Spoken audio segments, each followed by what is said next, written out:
You know, guys, I had a amazing wonder. Who designed all this? Like, look at that grass in front of me.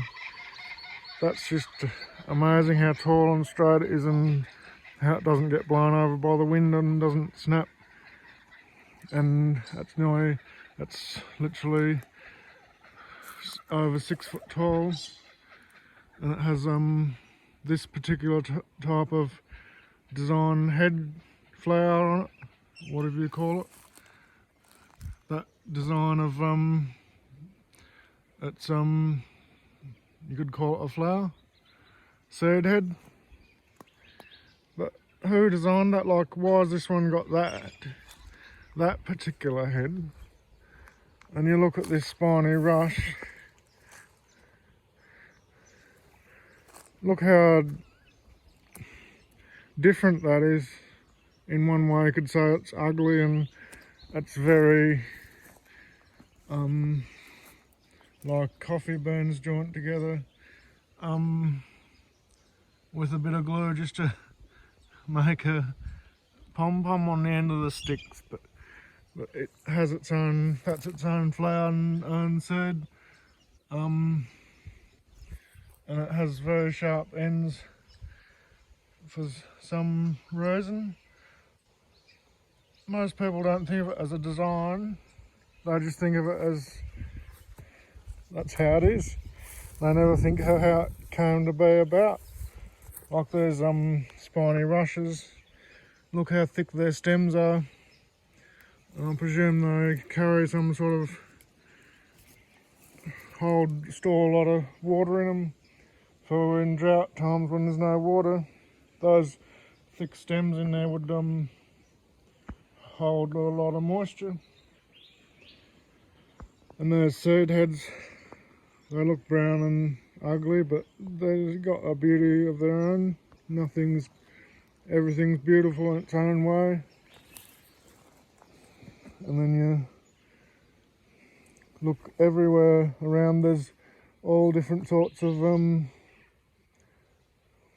grasses and weeds with different seed heads and kind of flower type of things for beauty. Everything's individual and different. Evolution tries to tell you everything evolved from a few different species, but the truth is there's millions or thousands of different species that are all individual and no connection to each other whatsoever, because they were individually designed the way they are, and what they do well. Like, just look at the trees and try and wonder at how they operate and how they live, how their life,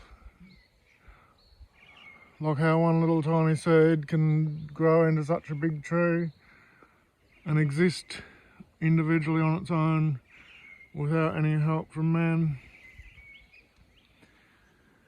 It's amazing. The only logical solution is that there's a designer, and there's only one designer that could design everything in this whole world so wonderfully, and that's God. Makes you wonder why people hate God. Maybe they don't want to admit that he's real and that he's true, and that one day he's going to be a judge of all mankind. You can see man's fingerprint in the world. It's like a metal sign, but even that, you have to ask where did the metal come from? God made the metal, and God gave man the ability to make it into something nice, but all man's creations are broken, they wear away, and don't last long, but God's creation's been here for over 6,000 years now, so, and what it does do well.